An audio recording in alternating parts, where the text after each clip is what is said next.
भगवान श्री कृष्ण जिनको मैं गुरु रूप में देखता हूँ, मुझे बोलने की अनुमति प्रदान करें।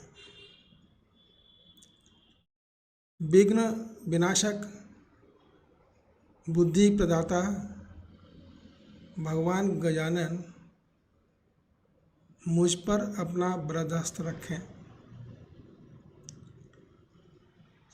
विद्या और कला की देवी माता सरस्वती मुझ पर कृपा करें। जगत के पालनकर्ता, सभी प्राणियों के शुभचिंतक भगवान नारायण मुझ पर अनुग्रह करें। अपने शरीर में शमशान की विभूति मलते लपेटे हुए शांत एवं योग मुद्रा में संसार रूपी समुद्र मंथन का हलाहल विष पान करते हुए भगवान महादेव मुझ पर कृपालु हों। मैं एक अत्यंत ही गहन विषय है सनातन धर्म, जिसको समझना भी दुष्कर है और समझाना भी आसान नहीं है। मैं सुबह बैठा हूँ और अपने नासिका रंध्रों में से हवा को, वायु को अंदर जाते हुए देखता हूँ और ये वायु बाहर भी निकल रही है। वायु मुझे ये कहते हुए मुस्कुरा देती है कि देखो, मैं तुम्हें सनातन का दर्शन कराती हूँ। मैं सनातन हूँ। सनातन का मतलब आदि और अंत से परे, रहित। मैं पवन हूँ, मैं वायु हूँ। इस समस्त सृष्टि के जितने भी जीव जंतु, पेड़ पौधे, मैं इन सब का आधार हूँ। मेरी ना उत्पत्ति है और ना मेरा विलय है। इसलिए मैं सनातन का साक्षात रूप हूँ, सनातन का दर्शन हूँ।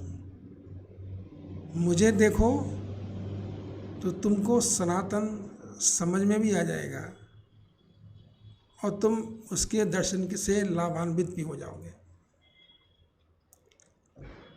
ये बड़ा खूबसूरत कथन है, आंखें खोल देता है।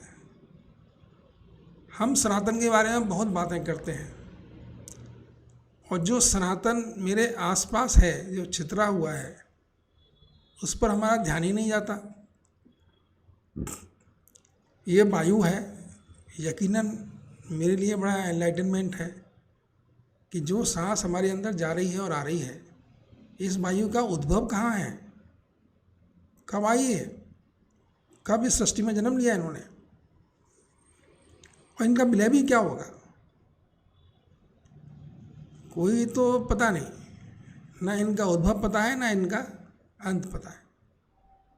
यही सनातन है, ये सृष्टि सनातन है। और जो इस सृष्टि से जुड़ा हुआ विषय है, धर्म है, वह भी सनातन है।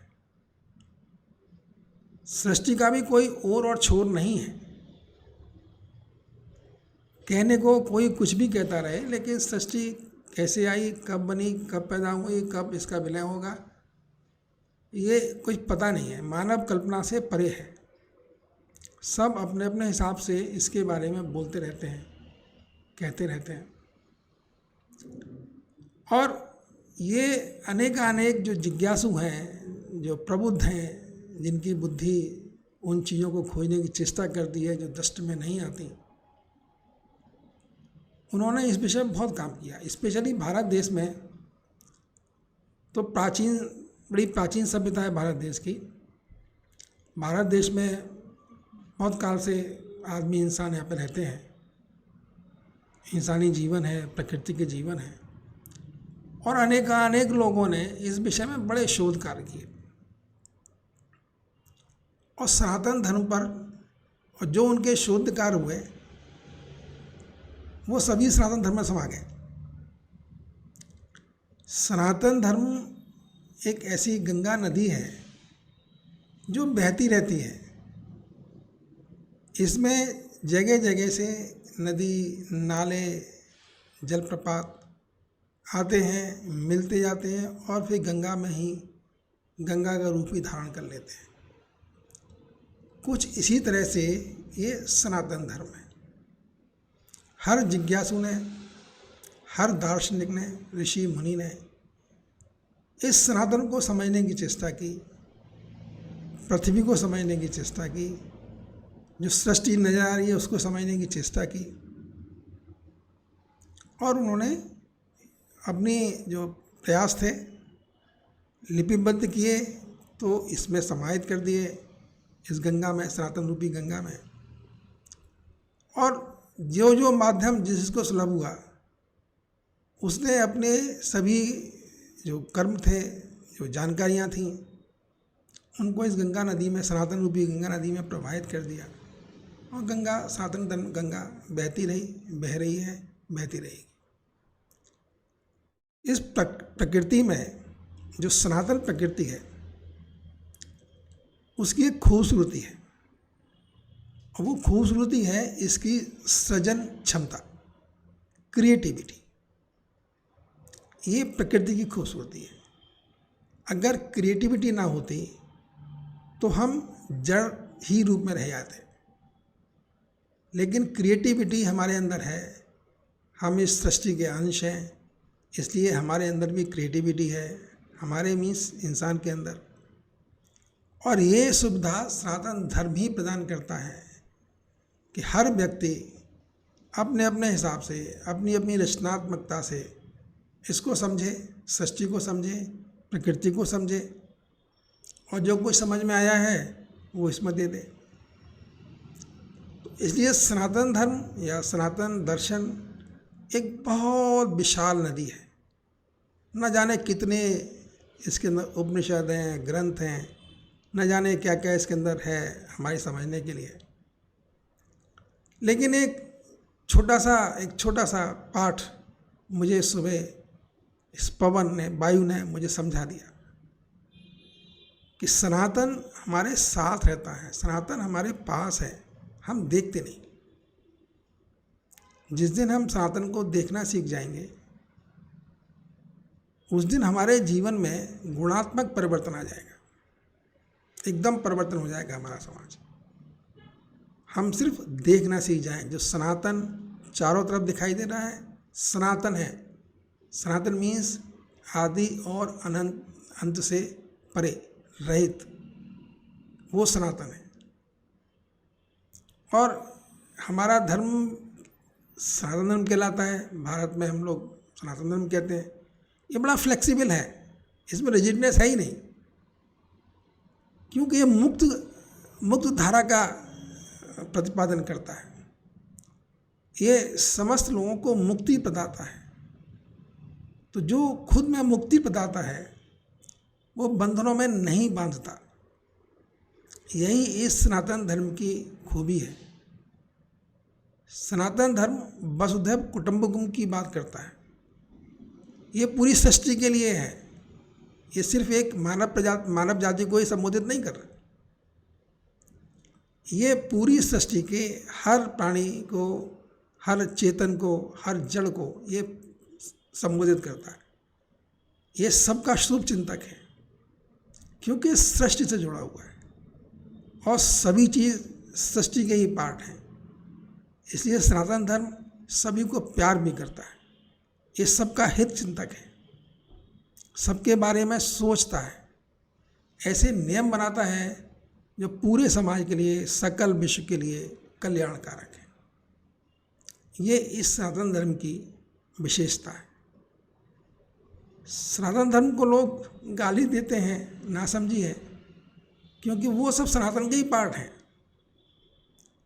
हमारे यहाँ वायु की पूजा करने का विधान है। हम हर उस तत्व की पूजा करते हैं सनातन धर्म में जो सनातन है, जो आदि से अंत से परे हैं, और जो हमारे लिए अत्यंत आवश्यक है।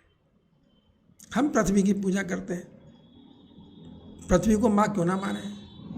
हमारे लालन पालन खान पान से लेके हमारी हर व्यवस्था का निर्धारण कौन करता है? पृथ्वी करती है। हम सूर्य को देवता मानते हैं, क्यों ना माने। सूर्य है तो लाइट है, पृथ्वी पे ऊर्जा है, इसलिए सूर्य को देवता मानते हैं। चंद्रमा को देवता मानते हैं, चंद्रमा का अपना इफेक्ट है, चंद्रमा अपना एक प्रभाव इस धरती पर हम लोगों की लाइफ में देता है। आकाश को भगवान मानते हैं, देवता मानते हैं। अग्नि को देवता मानते हैं। अग्नि सोचिए, 2 पल अग्नि के बारे में देखिए। एक दिन मैं कहीं बैठा था, हवन के समारोह था, मैं बहुत देर तक अग्नि को देखता रहा। कितनी खूबसूरत है अग्नि, सबके अंदर छिपी हुई है। फिजिक्स में पढ़ते थे, एक किंटलिंग टेम्परेचर होता है। वो टेम्परेचर एक होता है, जब उस वस्तु का तापमान उतना बढ़ जाए तो वो अग्नि रूप धारण कर लेती है, अग्नि में आ जाती है। अग्नि को देखिए, सबके अंदर छिपी हुई है। कोई ऐसी चीज़ है जिसमें अग्नि नहीं है, जो अग्नि से बच जाएगी। अग्नि जिसको चाहे भस्म कर लेती है। अग्नि तो है, अग्नि को हम देवता मानते हैं, तो इसमें क्या बुरा है। हम जल को देवता मानते हैं, पानी के बगैर हमारी लाइफ में क्या है। तो ये सनातन जो हमारी दर्शन है, संस्कृति है, सनातन धर्म है, वो हर उस चीज़ को पूजनीय मानता है जो हमारे जीवन का अहम हिस्सा है, जो हमको जीवन देता भी है और हमारे जीवन को सस्टेन भी करता है। हमारा जीवन उसी से चलता है। इसलिए सनातन धर्म की जो उपयोगिता है, उसके जो सिद्धांत हैं, वो समस्त प्राणियों को मानने योग्य है। उसमें कुछ ऐसा नहीं है, इसमें कहीं है ही नहीं। इसमें सनातन धर्म में कोई ऐसी बात ही नहीं है जो किसी आदमी को बंधन में बांधे, सबको मुक्त कर देता है। सिंपल बात है भाई, तुम प्रकृति को ही देखो बस, और कुछ करो ना करो। अब जैसे मैंने कहा, जो ऋषि मुनि हैं, जो अलौकिक तेज के स्वामी हैं, वो मुझे लगता है कि सिर्फ वायु के दर्शन करने मात्र से ही अलौकिकता हासिल कर लेते हैं।